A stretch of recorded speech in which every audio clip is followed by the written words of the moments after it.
Sen, mon mari, oui. Mais cela ne veut pas dire qu'il a le droit de me contrôler. Il n'a pas le droit de me demander « Où vas-tu » ni « D'où viens-tu » Je suis une personne indépendante. Lui demander la permission de sortir? Moi? Lui demander permission?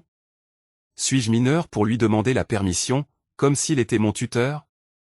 Le fait qu'il soit mon mari ne veut pas dire qu'il m'a acheté. Je ne suis pas son esclave. Scène dans le bureau du directeur. Pourquoi êtes-vous en retard? Désolé, monsieur le directeur, j'ai eu un empêchement. Ne soyez plus jamais en retard. Le travail a été retardé par votre absence. Entendu. Demain, je veux que vous soyez planté au bureau à 8 heures du matin. Entendu. La femme seule dans son bureau, le ton du directeur était blessant. Mais il a peut-être raison. Son emportement est justifié, c'est dans l'intérêt du travail. Et même si cela m'a gêné, je dois supporter. C'est mon travail, la source de mon succès et de mon indépendance. Je ne veux dépendre de personne. Je ne veux dépendre de personne. Qu'est-ce qui l'a poussé à rejeter? La kiwama, autorité et responsabilité de l'homme envers la femme, de son mari. Et a refusé son intervention. En revanche, elle se montre compréhensive face à l'intervention du directeur. Et respecte ses ordres? Qu'est-ce qui la pousse à accepter? Volontiers lorsque le directeur lui pose la question. Qu'avez-vous fait pendant les heures de travail? Et à se tenir poliment devant lui pour demander la permission. Puis-je quitter le travail et revenir à telle heure? Tandis qu'elle considère humiliant de demander la permission du mari? Sans parler des sociétés et des directeurs. Qui impose aux employés ce qu'elles doivent porter ou ne pas porter? Qu'est-ce qui fait qu'elle soit compréhensive devant l'intérêt du travail? Et qu'elle supporte l'énervement du directeur? Surtout si c'est la seule opportunité de travail qui s'offre à elle. Alors que si son mari se met en colère, elle se met en garde, devient provocante. Et demande le divorce, puis publie sur son compte. Celebrating divorce. C'est-à-dire, je célèbre mon divorce. Qu'est-ce qui fait qu'elle refuse? L'autorité d'un seul homme, son mari ou son père. Pour accepter par la suite. Celle d'autres hommes qui lui sont étrangers, qui sont plus ou moins nombreux. En fonction de la structure organisationnelle de son travail. Et qui changent souvent ou sont substitués. À risque qu'elle soit mise à la merci d'individus indignes de confiance et à la moralité corrompue? En conclusion, qu'est-ce qui la pousse à échanger le meilleur pour le pire? Donc, que signifie la kiwama? Se pourrait-il que nous, les hommes, comprenions mal la kiwama, ce qui amène nos épouses à parfois refuser? Ce qui est effectivement réfuté par la charia, loi islamique? Déjà, pourquoi doit-il y avoir une kiwama? Pourquoi les décisions familiales ne seraient pas toutes prises de conserve? Et pourquoi l'opinion de la femme n'a pas le même poids que celle de l'homme? L'égalité absolue entre l'homme et la femme n'est-elle pas la règle? La kiwama est-elle accordée à l'homme simplement à cause de sa masculinité biologique? Juste parce qu'il a un chromosome Y. Tandis que la femme a un chromosome X? Que se passe-t-il si le mari refuse de subvenir aux dépenses de sa femme? Et de prendre soin d'elle? La kiwama lui sera-t-elle toujours accordée? Et si c'est la femme qui prend en charge les dépenses du domicile et de son mari? N'a-t-elle pas le droit, dans ce cas, d'avoir la kiwama? Et si la femme est docteur? Alors que son mari n'a pas été scolarisé? Pourquoi lui accorder la kiwama dans ce cas? La kiwama n'offre-t-elle pas à l'homme l'occasion de tyranniser sa femme? Quelle est l'histoire de la sœur qui est allée au pays des fleurs, Pays-Bas? Ce qu'elle y a vu, et le message qu'elle nous a envoyé? Nous répondrons à toutes ces questions dans l'épisode d'aujourd'hui. Qui est l'un des plus importants, alors suivez-nous. Qu'est-ce qui a poussé la femme à échanger le meilleur pour le pire? En rejetant l'autorité et la kiwama du mari. Et en acceptant en revanche l'autorité du directeur. Voire celle de tout un groupe d'hommes qui lui sont étrangers? Il s'agit d'une balance, avec d'un côté la kiwama islamique. Et de l'autre l'autorité du système matérialiste. L'autorité du système matérialiste sur la femme a été embellie. Et à l'opposé, la kiwama a été déformée par nos adversaires. Ainsi que par les mauvaises pratiques de nombreux musulmans. Et la balance utilisée par la femme pour jauger est une balance défectueuse. Qui est réglée sur le critère de l'égalité et non celui de la justice. En résultat, penche la balance du côté de l'autorité matérielle, tandis que celui de la qiwama islamique monte. En effet, à une époque où on glorifie le matérialisme, le directeur devient le bienfaiteur de la femme, celui qui l'aide à réaliser son autonomisation financière. C'est l'émancipation dont Rambaud et Prompi l'ont insidieusement convaincu. L'autorité du directeur fait partie du système matérialiste, qui confère à la femme l'indépendance d'un individu déifié, et qui déifie ses passions, comme nous l'avons expliqué dans l'épisode. La femme qui se déifie, alors que la qiwama est un commandement divin, dont c'est désintéresser la femme qui se déifie. En fait, cette femme méprise la qiwama, parce qu'elle méprise l'institution de la famille, tandis qu'elle vénère les institutions qui assurent une production matérielle. Elle méprise les valeurs et les idées relatives à la foi et à l'au-delà pour lesquelles est fondée la famille, alors qu'elle vénère les valeurs matérielles. Sans oublier que le matérialisme prévaut non seulement chez les femmes, mais aussi sur toute la société y compris les hommes. Ce qui fait que beaucoup d'hommes estiment désormais la femme selon sa capacité à gagner de l'argent, ce qui s'est reflété sur la perception qu'elle a d'elle-même. En contrepartie, l'image que la femme a de la qiwama et de la tutelle de l'homme sur elle s'est altérée. Qu'elle soit exercée par son père, son frère ou son conjoint. Tantôt à cause de mauvaises pratiques, tantôt à cause de la distorsion de ces concepts par les ennemis de la religion. Beaucoup de femmes ont alors développé un système constitué de stéréotypes orientés, d'un affect et d'un subconscient manipulé. Elles se sont mises à juger les versets et les hadiths, inconsciemment, à la lumière de ce système. L'une d'entre elles part du complexe de victimisation. Et peut-être qu'elle a vraiment été victime d'oppression. Mais son sentiment d'injustice s'est étendu pour inclure tout le genre masculin, voire pour l'imputer à Allah le Très-Haut. Si elle entend, traduction des sens du verset. Les hommes ont autorité sur les femmes, en raison des faveurs qu'Allah accorde aux uns par rapport aux autres, et aussi à cause des dépenses qu'ils font de leurs biens. Coran 34, 4. Elle l'entend au sens suivant. Les hommes ont le droit de te dominer et de te contrôler, parce qu'ils sont meilleurs que toi, et qu'ils dépensent pour toi. Ils ont donc le droit d'acheter ta liberté et ta dignité avec leur argent, comme s'ils te faisaient faveur par ces dépenses, au nom de la qiwama et de la tutelle. Cette situation ressemble exactement à un symptôme retrouvé chez les schizophrènes, appelé la paranoïa, où l'individu soupçonne qu'on complote contre lui, et entend une voix intérieure qui interprète ce qu'on lui dit comme étant un complot, alors que le verset signifie, pour celle qui a compris le commandement de son Seigneur et qui croit en sa sagesse et sa justice. Traduction des sens du verset, les hommes ont des responsabilités. Quant aux femmes, Coran 34, 4. C'est-à-dire qu'ils s'occupent des femmes et se préoccupent de leurs besoins. C'est un ordre d'Allah aux hommes pour qu'ils prennent soin de la femme, la préservent, la prennent en charge financièrement, subviennent à ses besoins et ne l'exposent pas à l'humiliation, et ne la laissent pas devenir une proie des loups. Comme nous l'avons vu dans l'épisode, la libération de la femme occidentale. La qiwama est une obligation de l'homme envers la femme, qu'il s'agisse de son épouse, sa sœur, sa fille ou autre, selon l'ordre de parenté établi par la charia qui le relie à elle. Cette fonction n'est pas un droit auquel l'homme peut renoncer, mais plutôt un devoir dont le manquement constitue un péché. La femme ne manque donc jamais, dans le système islamique, d'un homme responsable d'elle, qui l'épargne du besoin de gagner de l'argent, à moins qu'elle ne le souhaite d'elle-même. Au cas où cet homme n'existerait pas, l'État subvient à ses besoins, et le gouverneur est le tuteur de ceux qui n'en ont pas. La qiwama est donc ton droit sur les hommes. La qiwama implique qu'il doit te défendre. Défendre ton honneur et sacrifier sa vie pour toi si nécessaire. Il doit se battre pour toi si ta dignité venait à subir la moindre offense. Contrairement à ce qui arrive dans le monde occidental libertin. Des hommes responsables des femmes. Celles qui ont été incitées par les Rambaud et les Prompi à rejeter cette qiwama. Sous l'enseigne de l'émancipation économique, plusieurs d'entre elles sont tombées dans le piège et ont pris crédit chez les Prompi. Puis elles ont été incapables de payer leurs dettes.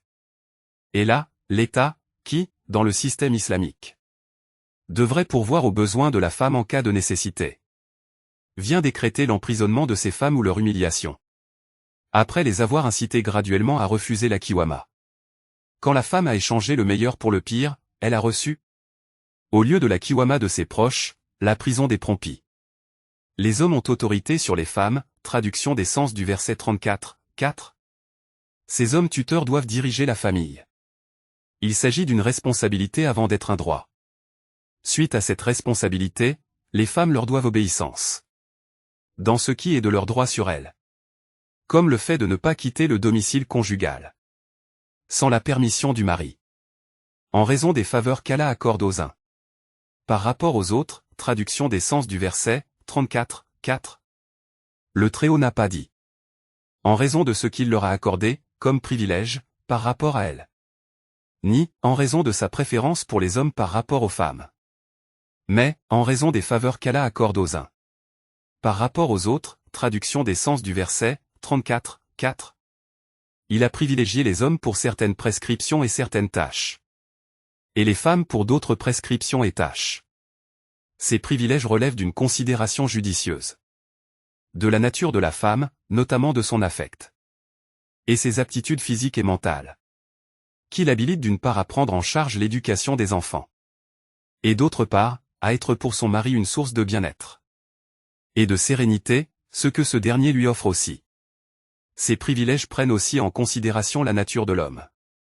Et ses capacités physiques, mentales et psychologiques, qui le rendent plus apte à pourvoir à la subsistance. Ainsi qu'à la bonne prise de décision. Et aussi à cause des dépenses. Qu'ils font de leur bien, traduction des sens du verset 34, 4. C'est là, le deuxième pilier. Qui donne à l'homme le droit et la responsabilité de diriger la famille. Car l'homme qui dépense, se fatigue, protège et veille. Est celui qui prend les décisions en fin de compte. Et qui en assume les conséquences et en paie les frais. Bon, et si l'homme ne pourvoit pas aux dépenses? Et s'il manque à ses devoirs? Son droit à la kiwama n'est plus valable. Il a négligé ses devoirs, et par conséquent. Il perd ses droits comme nous l'expliquerons plus en détail. La kiwama requiert donc deux conditions. 1. La masculinité et les privilèges qui s'y rattachent. Et qui habilitent l'homme à la kiwama. 2. Le fait de pourvoir aux dépenses, autrement dit. S'acquitter des obligations que cette masculinité et ses privilèges impliquent. Et il est très important que les hommes et les femmes le sachent. La kiwama ne se doit pas au simple fait d'être du genre masculin. Ni au fait d'être porteur du chromosome Y. Alors que la femme a un chromosome X. Ni au fait d'avoir de la testostérone. Tandis qu'elle, la femme, a de l'estrogène. Comme font certains perdants et négligents qui renoncent à leurs devoirs. Puis brandissent l'arme de la kiwama et de la tutelle contre la femme. La kiwama est attachée à l'accomplissement des devoirs qui en découlent. Après avoir énuméré les attraits dont a été affublée l'autorité matérielle. Et la déformation qu'a subie la kiwama. Voyons, ma sœur, la faille dans la balance qui soupèse les deux. La femme qui rejette la kiwama. Parce qu'elle n'offre pas une égalité entre l'homme et la femme. Ou qui dit, pourquoi la femme n'a-t-elle pas aussi le droit de battre son mari pour le corriger? Ou, pourquoi l'islam ne permet-il pas à la femme d'épouser 4 hommes? Notez que la prémisse sur laquelle elle se base dans tout cela, c'est que l'égalité est le véritable standard absolu. Elle s'y réfère comme à un postulat indiscutable. Ensuite, elle jauge les prescriptions de l'islam à la lumière de cette règle. Il ne lui est pas venu à l'esprit de se demander si cette règle elle-même est valide. La plus haute valeur de l'islam, celle à l'aune de laquelle on juge tout. C'est l'obéissance à Allah le Tout-Puissant. Qui a fondé sa religion sur la vérité et la justice. Et non nécessairement sur l'égalité. Puisque celle-ci est parfois juste et véridique. Et parfois injuste et aberrante. Aucune personne censée ne peut nier l'existence de différence entre l'homme et la femme. Dans la constitution physique, psychologique et émotionnelle. Ainsi que dans les capacités et les talents. Par conséquent, à chacun sont attribués les droits. Et les devoirs qui lui conviennent. C'est là une évidence rationnelle. Et toute tentative d'attribuer à la femme les devoirs et les droits de l'homme entraînera une discordance avec sa nature féminine. La femme occidentale a été victime d'injustice de la part de l'homme. Et comme il n'était pas question pour elle de s'en remettre à une révélation divine, qui explicite équitablement les droits et devoirs, elle a donc choisi l'égalité. En fin de compte, elle n'a obtenu ni droit, ni justice, ni liberté, ni égalité. Comme nous l'avons expliqué dans l'épisode « La libération de la femme ». La femme occidentale est ainsi passée d'une injustice à une autre. Car la considérer comme égale à l'homme est en fait injuste envers elle. Dans l'islam et dans sa révélation préservée, Allah, qui a établi une distinction entre les deux sexes, de par leur constitution physique, psychologique et émotionnelle, a institué pour chacun des deux les prescriptions qui lui conviennent, sur la base de la vérité et de la justice. Ne connaît-il pas ce qu'il a créé alors que c'est lui le compatissant, le parfaitement connaisseur? Traduction des sens du verset 14, 67. L'islam n'a pas mis la piété envers le père et celle envers la mère sur un pied d'égalité, il a mis en avant la piété envers la mère. Et ce faisant, il établissait la vérité et la justice. L'islam n'a pas appliqué l'égalité quand il a chargé l'homme de toutes les dépenses du foyer, de la femme et des enfants, alors qu'il n'a astreint la femme à aucune dépense. Même si elle est riche et bien plus riche que son mari, elle n'est tenue de pourvoir à aucune dépense. L'islam n'a pas observé l'égalité quand il a imposé le djihad à l'homme pour protéger la femme, et ne l'a pas imposé à la femme pour protéger l'homme. L'islam n'a pas observé l'égalité quand il a permis à la femme de porter l'or et la soie, mais l'a interdit à l'homme. L'islam n'a pas observé l'égalité quand il a donné le droit à la garde à la mère, plutôt qu'au père lors du divorce. Et dans tout cela, l'islam demeurait fidèle à l'équité et à la justice, qui ne peuvent être atteints en égalisant entre les deux sexes. Adorer Allah le Très-Haut signifie puiser ses normes auprès d'Allah, alors que la déification de l'homme fait en fin de compte l'échec au droit, à la justice, à la liberté et à l'égalité. Surtout en ce qui concerne la femme, comme nous l'avons démontré. La femme fait preuve d'amour, de dignité et de glorification à l'égard de son Seigneur en se soumettant à son commandement. Ne convoitez pas ce qu'Allah a attribué aux uns d'entre vous plus qu'aux autres. Aux hommes la part qu'ils ont acquise, et aux femmes la part qu'elles ont acquise. Demandez à Allah de sa grâce. Car Allah, certes, est omniscient. Traduction des sens du verset 4, 32. Vous, ma sœur, ne convoitez pas les choses qu'Allah a accordées à l'homme en exclusivité. Tout comme lui ne devrait pas convoiter les choses réservées à la femme. Au contraire, ayez tous foi en la justice et la sagesse divine. Cependant, dans le cadre de ce qu'Allah vous a donné, implorez son aide et ses bienfaits, puis voyez après cela. Comment peuvent être les dons d'Allah? Le Seigneur qui a créé l'homme et la femme ne peut ordonner que ce qui est juste et équitable pour les deux. Allah le Très-Haut a dit, traduction des sens du verset. Les femmes vertueuses sont obéissantes à leur mari et protègent ce qui doit être protégé pendant l'absence de leurs époux, avec la protection d'Allah. Coran 4, 34. Parmi les interprétations de ce verset, préserve, aux femmes, les droits de l'homme, en échange de tes droits qu'Allah a préservés en les confiant à l'homme. Celle qui a les normes déséquilibrées comprend la kiwama comme étant un contrôle, une tyrannie et une humiliation. Et si nous rétablissons la balance, elle saura que la kiwama équivaut à soin, protection, quiétude, confort et harmonie avec la nature et l'instinct de la femme, et un droit qui lui est accordé par son Seigneur. Si vous comprenez cette règle, ma sœur, et que votre balance se rééquilibre, retournez votre regard vers la charia. Y voyez-vous une brèche quelconque? Y voyez-vous un défaut ou un manque? Par Allah que non, vous n'y verrez aucun défaut.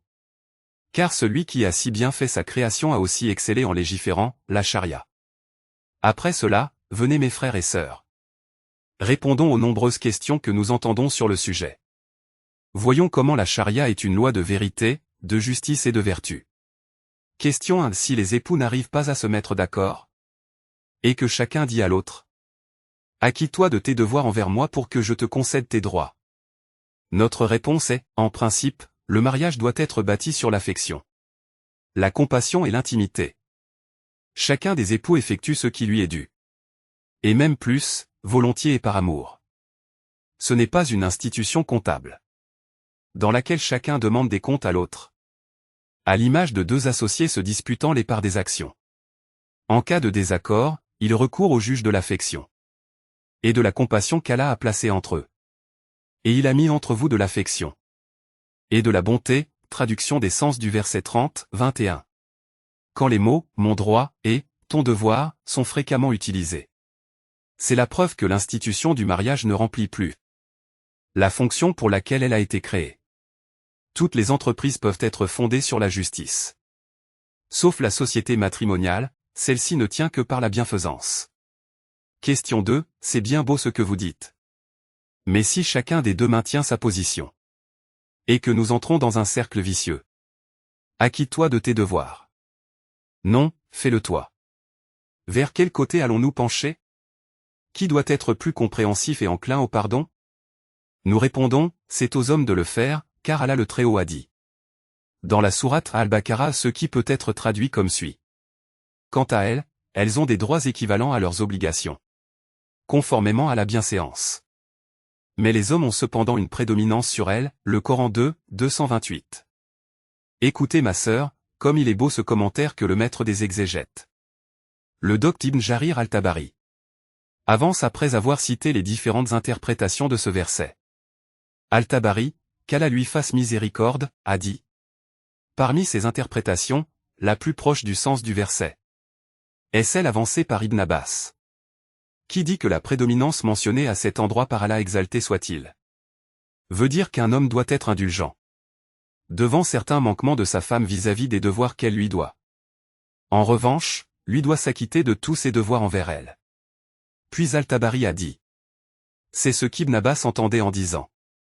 Je ne voudrais pas jouir de tous mes droits sur elle.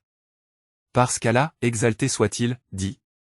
Mais les hommes ont cependant un degré de faveur sur elle, traduction des sens du verset 2, 228. Et le degré signifie le rang et statut au point. Autrement dit, ô homme, sois patient et indulgent. Pardonne à ta femme si elle manque à ses devoirs. Et oublie ses défauts, acquitte-toi de tes devoirs, et ne lui dis pas. Fais d'abord ce que tu as à faire, pour que je fasse de même. Tâche plutôt de gagner ce degré auprès d'Allah en pardonnant, en faisant preuve de patience et en t'acquittant de tes devoirs. Puis Al-Tabari ajoute. Même si cette parole d'Allah exalté soit-il ou paraît être déclarative, elle énonce en réalité un ordre déguisé, puisqu'elle invite les hommes à traiter les femmes avec bienfaisance, afin d'avoir le mérite de cette prédominance sur elles. Autrement dit, le verset n'est pas une affirmation assertive. Il ne veut pas dire, ô homme, tu as cette prédominance sur la femme, en vertu de ta masculinité, ou parce que tu es porteur du chromosome Y tandis qu'elle porte le chromosome X. Il dit plutôt, tu as cette prédominance si tu fais preuve de pardon et de compréhension. Ô homme, nous vous avons créé d'un mâle et d'une femelle, et nous avons fait de vous des nations et des tribus, pour que vous vous entreconnaissiez. Le plus noble d'entre vous, auprès d'Allah, est le plus pieux. Allah est certes omniscient et grand connaisseur.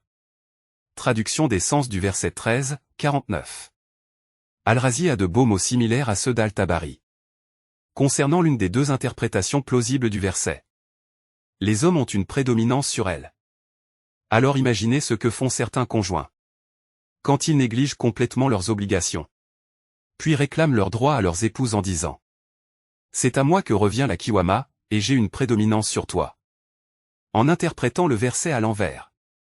L'homme qui a cette prédominance et qui agit de façon à en être digne est celui qui gouverne l'institution du couple et de la famille, et à qui obéissance est due conformément aux privilèges de cette prédominance.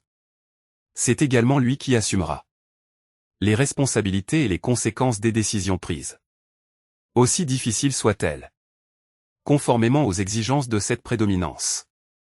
Question 3. D'accord, mais déjà, pourquoi devrait-il y avoir une kiwama?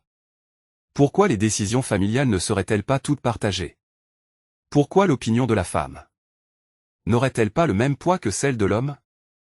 Vous voulez dire par le biais de la consultation, ma sœur? Autrement dit, le mari vous consulte au sujet de tout ce qui a un impact sur votre vie commune, avant qu'il prenne une décision. Non, non, par le partage. Bon, comment se fera le partage alors que vous formez un couple? C'est-à-dire un nombre pair. Et qu'il faudra bien trancher à la fin? Dans toutes les entreprises, les établissements, les écoles et les universités, il doit y avoir un chef, un leader. Et au cas où le conseil d'administration d'un établissement donné est composé d'un nombre pair, on y adjoint obligatoirement un membre supplémentaire pour rendre le nombre impair. Parce qu'à la fin, il doit bien y avoir quelqu'un pour faire pencher la balance d'un côté. Il y a des femmes qui comprennent bien cela, mais qui ne le comprennent pas lorsqu'il s'agit de l'institution de la famille. Elles refusent que le dernier mot soit au mari, et insistent que l'homme et la femme devraient être sur pied d'égalité dans la gestion de la famille, et que toutes les décisions doivent être conjointes, ce qui est impossible. Car toute décision devra alors faire l'objet d'un accord entre les deux. Sinon, elle serait considérée comme preuve d'oppression, de machisme, et d'abus de la kiwama de la part du mari. Selon elle. Par conséquent, la famille s'effondre ou vit dans la souffrance. À cause de futilité, et tout devient sujet à débat. Pire, combien de couples se sont séparés et ont divorcé juste avant la fête de mariage à cause de disputes de ce genre. Ceci, encore une fois, résulte d'une sous-estimation de l'institution de la famille. Et en contrepartie, une vénération des institutions à production matérielle de la part de la femme. Elle sous-estime la famille parce qu'elle n'a pas compris, comme beaucoup d'hommes, d'ailleurs, le concept de famille dans l'islam. Ils se marient seulement pour assouvir leur penchant pour le sexe opposé et satisfaire leur instinct maternel ou paternel. Ou encore pour le décorum social, tout le monde se marie, donc je me suis marié. Tandis qu'en islam, la famille est le pilier de l'édifice pour appliquer les commandements divins, faire perdurer la vie sur terre, et consolider la puissance de la nation de l'islam devant ses ennemis. C'est même l'institution la plus importante. Aussi, disons-nous à la femme, discutez, exprimez votre opinion. Il est rapporté dans le hadith de Al-Bukhari et Muslim que les épouses du prophète, paix et salut sur lui, débattaient avec lui. C'est-à-dire qu'elles discutaient et exprimaient leur désaccord à propos de certaines affaires de ce monde. Mais en fin de compte, la femme obéit à son mari dans sa décision finale, même si elle ne partage pas son avis, à condition qu'il ne s'agisse pas d'un péché. Question 4. Mais il y a des hommes qui abusent dans leur pratique de la kiwama ou de leur autorité de tutelle sur la femme. Ceci est vrai, et notre réponse est similaire à celle fournie dans l'épisode intitulé « L'islam autorise-t-il vraiment de battre les femmes ?» Cette mauvaise application récuse la personne qui agit mal, et non le principe de la kiwama, et encore moins la charia qui l'a instituée. On empêche alors le mari d'abuser de son autorité par des moyens légitimes. Et cela peut même entraîner, dans les systèmes judiciaires islamiques valides, une privation de son droit à la kiwama et à la tutelle, selon les lois de la charia, s'il s'avère incapable d'assumer cette responsabilité. La kiwama reste un principe de droit et de justice, néanmoins. Je réitère que la discrétion dans les affaires familiales reste de rigueur, et qu'il faut éviter d'assaillir les tribunaux avant même d'avoir épuisé les autres solutions. La kiwama et la tutelle masculine sont à l'image d'un véhicule qui sert à diriger les familles. Si le conducteur du véhicule à bord duquel vous vous trouvez conduit mal et cause un accident qui vous nuit, vous n'allez pas critiquer le principe de l'utilisation des moyens de transport. Vous direz plutôt, c'est un mauvais conducteur. Question 5. Vous direz peut-être, moi aussi je participe aux dépenses de la maison. Ai-je alors droit à la kiwama? On vous répond, en pourvoyant aux dépenses de la maison, vous avez renoncé à l'un de vos droits. C'est vous qui avez fait cette concession et c'est un acte charitable de votre part. Mais cela ne vous attribue pas la kiwama. En effet, la kiwama demeure fermement l'apanage des hommes qui s'acquittent des dépenses de leur domicile. Et si la femme concède ou fait acte de générosité, elle en sera récompensée. Mais ceci est une chose, et le droit à la kiwama en est une autre. Ne convoitez pas ce qu'Allah a attribué aux uns d'entre vous plus qu'aux autres. Traduction des sens du verset 32, 4. Question 6. Vous pourriez dire, je dépense, non pas par bienfaisance, mais parce que mon mari est négligent, et qu'il ne pourvoit pas aux dépenses de la maison de manière suffisante. Nous répondons, la kiwama est fondée sur deux conditions selon le Coran. En raison des faveurs qu'Allah accorde aux uns par rapport aux autres, et aussi à cause des dépenses qu'ils font de leurs biens. Coran 34, 4, traduction des sens du verset. Si le mari s'abstient de dépenser bien qu'il en ait les moyens, Il aura manqué au devoir de la Kiwama et à sa condition. Sa tutelle dépendra alors du consentement de la femme et de son contentement. Est-ce possible? Nous pensions qu'il commettait ainsi un péché. Mais que son droit à la Kiwama lui demeurait acquis. Non, et cette question n'est pas objet de divergence entre les savants. Elle fait au contraire l'unanimité. Bon, et que doit faire la femme dans ce cas-là? Elle dispose de plusieurs options. Elle peut prendre de son argent, sans sa permission. Ce qui lui suffit décemment pour ses dépenses et celles de ses enfants. Ou elle pourrait recourir à la justice islamique pour qu'on impose au mari de payer la pension malgré lui. Ou encore, elle peut assurer les dépenses de son propre argent. Et la dépense comptera comme une dette du mari envers elle. Elle peut aussi solliciter, par ordonnance du juge, un emprunt dont le mari devra s'acquitter. Comme elle peut rester mariée, mais en refusant tout rapport intime avec son mari. Et même quitter le domicile conjugal et s'installer chez sa famille. Auquel cas sa Kiwama reviendra à son père ou à son frère par exemple. Autrement dit, la femme passera d'une Kiwama à une autre. Et il y aura toujours quelqu'un pour la prendre en charge. Enfin, elle peut aussi demander la séparation de son mari. Mais alors, Eyad, tu as décidé de nous faire une leçon de jurisprudence? Non, je cherche seulement à souligner une idée très importante. Si l'homme abandonne les responsabilités de la Kiwama, il risque d'en perdre les droits. Car la Kiwama ne lui est pas acquise uniquement pour sa masculinité. Et la femme ne sera pas laissée à sa merci, on ne lui dira pas. Supporte son injustice dans ce monde, et tu en seras récompensé dans l'au-delà. Au contraire, l'islam lui fait justice dans la vie présente comme dans l'au-delà. Sans parler des maris qui fument. Et qui le font au détriment des dépenses nécessaires à leurs femmes et enfants. La Kiwama consiste à protéger la femme. Et à l'abriter de ce qui peut lui faire du mal. Alors que dire quand c'est le mari lui-même qui lui nuit en fumant à la maison. Et en l'exposant ainsi à la panoplie de maladies liées au tabagisme. Que dire des familles où l'épouse est obligée au non sans raison d'intervenir auprès des bienfaiteurs venus les assister et de leur demander. Par Allah, ne donnez pas l'argent à mon mari. Car il s'achètera des cigarettes avec. Et nous laissera, mes enfants et moi, sans rien. Allah le Très-Haut a dit, traduction des sens du verset. Et ne confiez pas aux incapables vos biens, dont Allah a fait votre subsistance. Le Coran 4, 5. En fait, le verset est à l'origine destiné à mettre les hommes en garde contre le fait de donner l'argent aux enfants immatures. Mais dans nos sociétés actuelles, ce verset s'applique également à certains hommes. Ces hommes-là pensent qu'ils ont quand même droit à la Kiwama. Rien que pour leur genre masculin. Question 7. Vous pourriez dire. Mon mari me prive de mes droits financiers ou autres, et il me maltraite. Et je ne peux pas recourir à ma famille ni aux tribunaux. Ou je l'ai fait mais ils ne m'ont pas rendu justice. Et je suis obligé de vivre avec lui car ma famille est pauvre. Ou ne peut pas m'accueillir. Notre réponse dans ce cas est la suivante. Souvenez-vous que ce qui vous a fait du tort n'est ni la charia, ni le principe de Kiwama. Vous êtes peut-être victime d'injustice de la part de votre mari, de votre famille, ou de la société qui s'est éloignée de la charia. Ou encore d'un juge ou d'un État injuste. Quant à la charia, elle est votre refuge et non votre adversaire, ma sœur.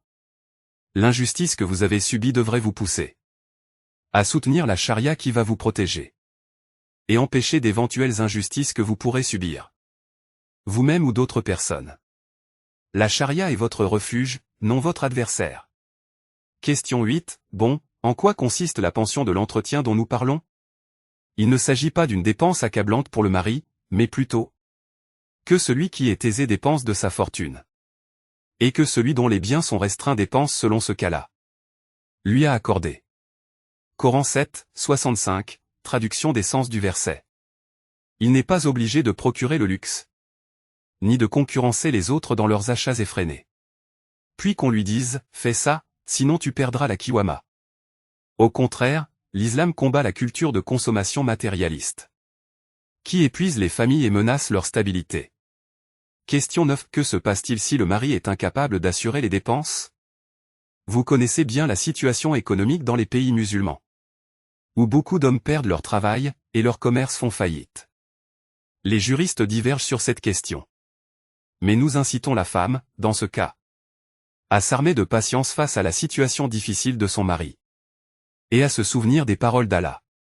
Le Très-Haut, traduction des sens du verset. Et n'oubliez pas votre faveur mutuelle, le Coran 2, 237.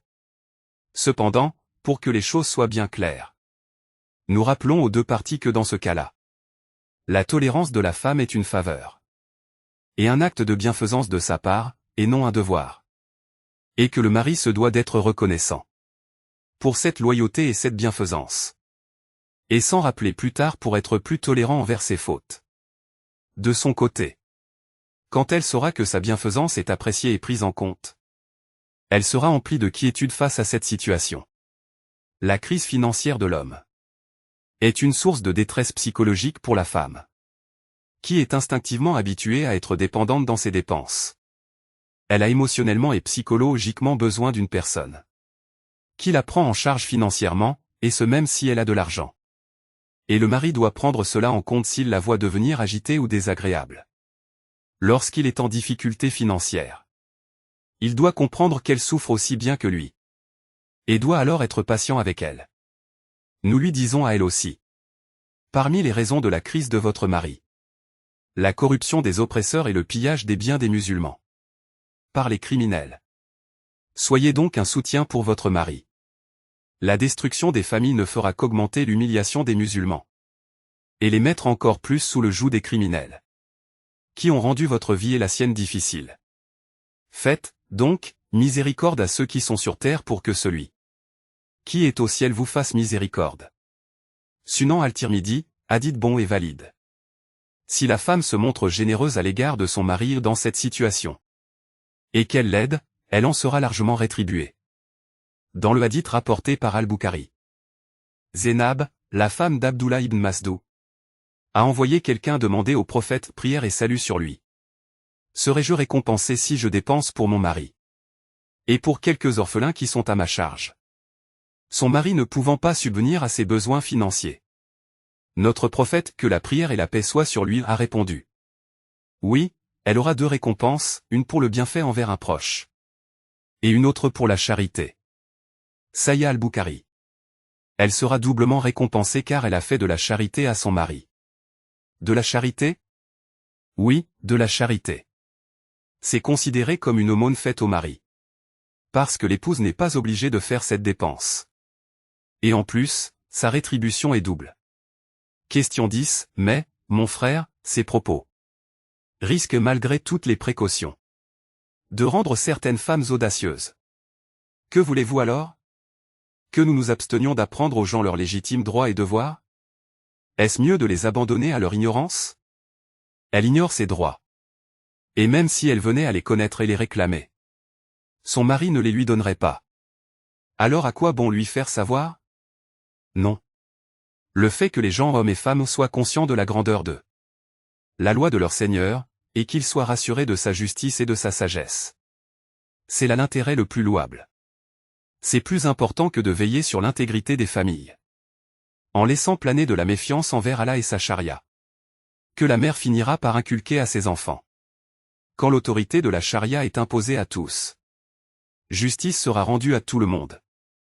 Et seuls les gens de mauvaise foi ou ceux aveuglés par leur passion y feront opposition. Chaque fois que les gens ont délaissé un commandement d'Allah, ils en sont aussitôt devenus nécessiteux. Par ailleurs, si chaque conjoint ne retenait de la charia que ce qui lui plaît, et qu'il s'énervait lorsqu'on lui réclamait de s'acquitter de ses devoirs, il serait alors à l'image des hypocrites autoritaires, qui subjuguent les gens au nom de la charia mais sans y adhérer réellement. Et quand on les appelle vers Allah et son messager, pour que celui-ci juge parmi eux, voilà que quelques-uns d'entre eux s'éloignent. Mais s'ils ont le droit en leur faveur, ils viennent à lui, soumis. Traduction des sens du verset 24, 48 à 49. Or, les musulmans n'ont eu à souffrir de ces types que lorsque les musulmans eux-mêmes sont devenus de plus en plus sélectifs face à la religion du Seigneur des mondes. Question 11, et si la femme est titulaire d'un doctorat, alors que son mari n'a même pas fait d'études universitaires? Pourquoi garderait-il la qiwama? Tout d'abord, les études universitaires ne constituent pas un critère garantissant des connaissances utiles, ni une pensée lucide. Et même si nous supposons que certaines femmes ont plus de connaissances religieuses et de sagesse que leurs maris, il n'en demeure pas moins que l'islam a apporté des principes généraux, appropriés à l'humanité. Cependant, si certains hommes présentent d'importantes déficiences, qui affaiblissent leur capacité à ce niveau, comme le cas de maladies mentales, qui affectent la capacité de prise de décision, et que malgré les tentatives de la femme, le mari ne s'améliore pas, ce qui finit par affecter sa vie, elle a dans ce cas le droit de solliciter l'intervention de personnes sages parmi les deux familles, ou l'ingérence de la jurisprudence islamique. Néanmoins, il aura toujours la qiwama dans ce qui est de son droit, tant que sa maladie ou sa faiblesse mentale ne le retire pas du cercle des personnes saines d'esprit et religieusement responsables. Le principe général reste le même, à savoir que la qiwama revient généralement aux hommes, et les cas particuliers ne peuvent le récuser. On ne peut point dire, puisqu'il y a des cas exceptionnels. Cela remet la loi islamique en question et rejette la qiwama des hommes. Question 12. Bon, et si l'homme s'acquitte de ses devoirs, qu'il soit père ou mari, ne négligeant en rien les droits de la femme, mais qu'il a des comportements qui témoignent d'un autoritarisme non justifié, comme le fait d'empêcher la femme d'aller quelque part, sans donner de justification et en refusant même d'en discuter. N'est-ce pas là un abus qui autorise la femme à lui désobéir? Notre réponse, messieurs dames, est la suivante. Le fait de débattre chaque décision avec le mari, et de toujours provoquer une controverse, c'est parmi les choses qui gâchent le plus la convivialité des foyers musulmans. Oui.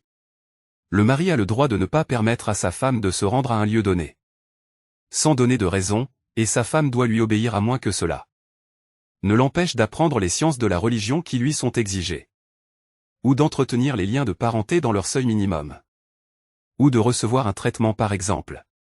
Sinon, il n'est pas tenu de lui expliquer ou de la convaincre pour chaque décision. Néanmoins, quand le mari exagère vraiment, le problème n'est certainement pas dans la qiwama. Ces problèmes se posent généralement quand les liens affectifs diminuent.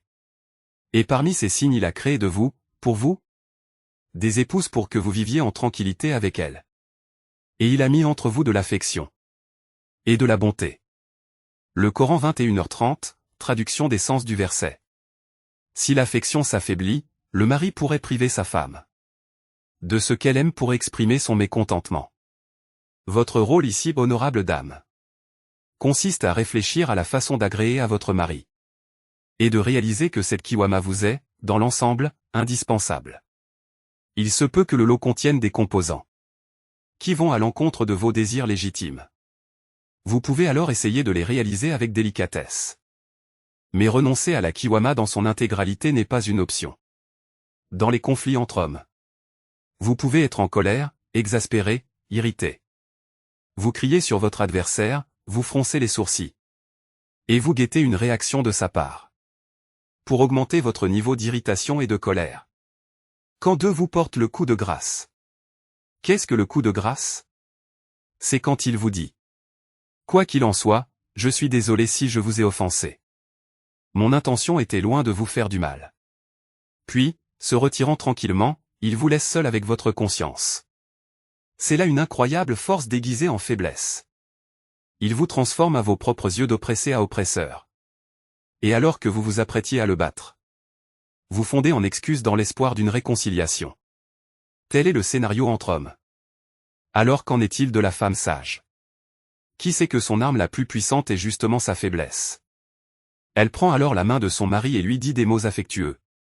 Elle atténue son tempérament irascible, redimensionne son orgueil, et le tient dans la paume de sa main par sa faiblesse, son affection et sa féminité. En revanche, si l'homme rentrait à la maison traînant derrière lui le stress de son quotidien et les soucis du travail, grâce auxquels il peut dépenser sur sa famille, et qu'il y trouvait une femme qui veut être son égale, lui faire front, et se disputer avec lui à tout propos, alors, la convivialité s'envole et le ressentiment s'installe. Telle est l'histoire de la qiwama. Lorsque les pièces du puzzle sont assemblées, la femme comprend mieux les paroles de son prophète. Que la prière et la paix soient sur lui. Par celui qui détient l'âme de Mohammed dans sa main. Une femme ne remplit pas les droits de son Seigneur tant qu'elle n'a pas rempli Ceux de son mari. Rapportés par Ahmad et Ibn Majah et authentifiés par Al-Albani. Un homme qui la protège, lui donne abri, subvient à ses besoins. Et préserve sa dignité. Il mérite bien cela. D'ailleurs, elle-même réclame cette qiwama par son instinct inné et sa conscience. Dès lors que la législation islamique est replacée dans le bon contexte. Beaucoup d'âmes réticentes s'apaisent. Et ce qui relevait du doute devient une fierté. Et la femme musulmane se rend compte qu'elle est née avec une cuillère en or dans la bouche. Mais qu'elle ne se doutait pas de sa valeur. Parce qu'elle ne connaissait pas l'histoire complète de la vie misérable. Menée par celles qui sont privées de la grâce qu'est la qiwama. À savoir l'histoire dont nous avons parlé. Dans l'épisode, la libération de la femme occidentale. La qiwama telle qu'imposée par Allah. Est le rêve de la femme occidentale. Ainsi que la femme orientale non musulmane. Qui paie souvent les frais d'entretien du foyer à parts égales. Avec son mari ou son petit ami. Et qui risque d'être jetée dehors si elle se refuse de le faire. Pour finir. Une jeune fille musulmane, qui est allée en Hollande, le pays des fleurs. Pour y poursuivre ses études supérieures, nous a écrit. Après avoir accumulé beaucoup de doutes et de fausses allégations. Elle a contacté l'épouse d'un ami lui disant qu'elle avait perdu sa conviction de l'islam. Et que son amour pour Allah avait disparu. Plusieurs mois sont passés. Puis, il y a quelques jours, elle nous a envoyé une longue lettre. Dans laquelle elle racontait comment elle avait renoué avec son Seigneur. Après avoir suivi la série « Voyage vers la certitude » et « La série de la femme ». Ainsi que la série de « La jurisprudence de l'âme » du frère Dr Abdul Rahman Zakir. Voici un extrait de ce que la sœur a écrit dans sa lettre. J'aime Allah parce qu'il a fait de moi une musulmane. Parce qu'il m'a donné une famille qui m'aime, un père, une mère et des frères. Qui ont peur pour moi et qui demandent les moindres détails de ma vie. Votre série sur la femme, j'en ai vu littéralement chaque mot. Je l'ai vu de mes propres yeux. Au cours de mes 4 derniers mois aux Pays-Bas. J'ai vécu dans une résidence universitaire avec de jeunes filles européennes. J'ai vu des choses étonnantes de ce volet obscur de leur vie. J'ai ainsi pu apprécier la valeur de la chasteté. Et de la pureté des femmes musulmanes. Ainsi que la grande bénédiction qu'est la famille, père ou frère, ces figures. De soutien qui pensent à moi alors que je suis sur un autre continent. Alors que la femme européenne vit à côté d'un père qui ne la regarde même pas. Et ne demande pas de ses nouvelles. Par Allah, je suis profondément attristé par la situation des femmes européennes. J'ai de la compassion pour elles. J'avais une amie néerlandaise. Qui m'avait dit qu'elle était pressée de trouver un emploi. Parce que sa famille était contrariée par sa présence dans leur maison. Une autre amie allemande m'avait informé que suite à une dispute. Son petit ami l'avait expulsée de sa maison. Et maintenant, après avoir été féministe jusqu'à l'os. J'apprécie la bénédiction d'avoir une famille avec qui je partage le domicile. En jouissant de la considération et l'affection qui se doivent. Et qui se sent responsable envers moi. Mettons à part l'erreur de laisser une jeune fille seule dans un pays européen. Et concentrons-nous sur l'essentiel. Elle a ressenti la valeur de la qiwama. Après avoir vu son absence au pays des fleurs. Cette sœur qui était indignée par la charia a conclu sa lettre en demandant. Que dois-je faire pour que mon Seigneur pardonne mon irrévérence? Quand je m'opposais à lui, j'ai imploré son pardon, gloire à lui, et je pense qu'il m'aime. Parce qu'il m'a guidé après mon égarement. Conseillez-moi, dites-moi ce que je peux faire pour gagner son agrément. Alors nous disons à cette honorable sœur. Dis, ô mes serviteurs qui avez commis des excès à votre propre détriment. Ne désespérez pas de la miséricorde d'Allah. Car Allah pardonne tous les péchés. Oui, c'est lui le pardonneur. Le très miséricordieux. Le Coran 53, 39, traduction des sens du verset. Nous implorons Allah que la publication de son histoire et l'impact qu'elle laissera soit motif pour gagner son agrément. Ô Allah, fais-nous aimer la foi, embellis-la dans nos cœurs. Fais-nous détester la mécréance, la perversité et la désobéissance. Et fais que nous soyons parmi les bien guidés. Que la paix et la miséricorde d'Allah soient sur vous.